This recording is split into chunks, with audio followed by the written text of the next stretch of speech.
RTI Live News. Ask for right.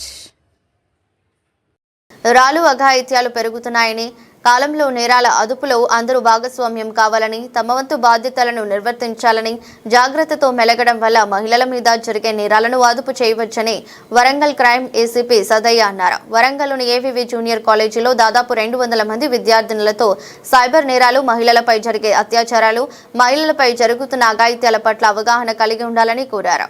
ఈ సందర్భంగా Warangal crime ACP Sadayya మాట్లాడుతూ, అమ్మాయిలు ఫేస్బుక్, ఇన్స్టాగ్రామ్, స్నాప్చాట్, టెలిగ్రామ్ లాంటి సోషల్ మీడియా వ్యక్తిగత ఫోటోలు, వివరాలు పంచుకోవడంలో జాగ్రత్త వహించాలని, సైబర్ నేరాలపై ఒంటరిగా మహిళలు తెలియని ప్రదేశాలకు ప్రయాణం చేయవలసి వచ్చినప్పుడు అందరూ టీసేఫ్ యాప్ని ఉపయోగించుకోవాలని, టీసేఫ్ యాప్పై అవగాహన కలిగి ఉండాలని, ఉద్యోగాలు చేసే మహిళలకు తాము పనిచేసే ప్రదేశాలలో అసభ్యకరంగా ప్రవర్తించే వారి పట్ల, ఆకతాయిల పట్ల జాగ్రత్తగా ఉండాలని, గుర్తు తెలియని వారితో తమ వ్యక్తిగత విషయాలను పంచుకోరాదని తెలిపారు.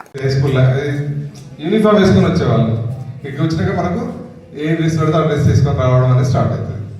సో అంటే స్వేచ్ఛ ఎక్కువ వచ్చే అవకాశం ఉంటుంది. దాంతో ఏమైందంటే ఫ్రెండ్షిప్ పెంచుకోవడానికి ప్రయత్నాలు చేస్తుంటారు బాయ్స్ అంతా.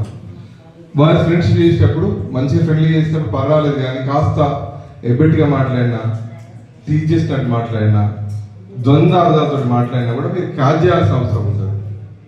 మనము ఫస్ట్ స్టేజ్లోనే క్యాచ్ చేయకపోతే అవన్నీ ఎన్నెన్న కూడా ఏమంటలేదు పడుతుంది కదా, ఇంకొంచెం అడ్వాన్స్ అవుదామని చెప్పి అడ్వాంటేజ్ తీసుకొని ముందుకు వెళ్ళే స్టేజ్కి వస్తుంది. ఆ స్టేజ్కి వచ్చినప్పుడు మనం తట్టుకోలేని పరిస్థితులు ఉంటుంది, ఎవరికి మీరు చెప్పుకోలేని పరిస్థితులు ఉంటుంది. అలాంటి పరిస్థితుల్లోనే ఈ షీటీం అనేది మీకు అండగా ఉంటుందని చెప్పడానికి నేను ప్రయత్నం చేస్తున్నా. ప్రతి ఒక్కరి దగ్గర షీటీం నెంబర్ ఉంటే చాలా బెస్ట్.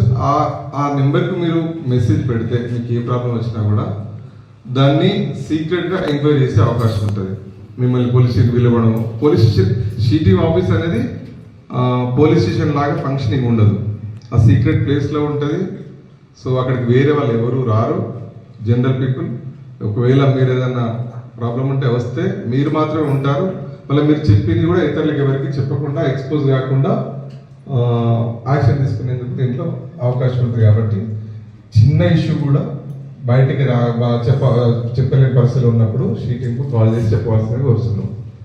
అలాగే మేజర్గా మనము మహిళలు ఎదుర్కొనే ప్రాంతాలు ఏవంటే, ఫస్ట్ ఇండ్లు, రెసిడెన్స్, మన రెసిడెన్స్ చుట్టుపక్కల మన ఏజ్ గ్రూప్ వాళ్ళు కావచ్చు, మనకన్నా పెద్దవాళ్ళు కావచ్చు, వాళ్ళు అమ్మాయిలను వాళ్ళలో వేసుకోవడానికి, అమ్మాయిలు లోపరుచుకోవడానికి ప్రయత్నం చేస్తుంటారు. అది ఒక ఫస్ట్ స్టేజ్. దాని తర్వాత ఇంటి నుంచి వెళ్ళి కాలేజీకి రావాలి. కాలేజీకి రావాలంటే మోడ్ ఆఫ్ ట్రాన్స్పోర్ట్ ఉంటుంది.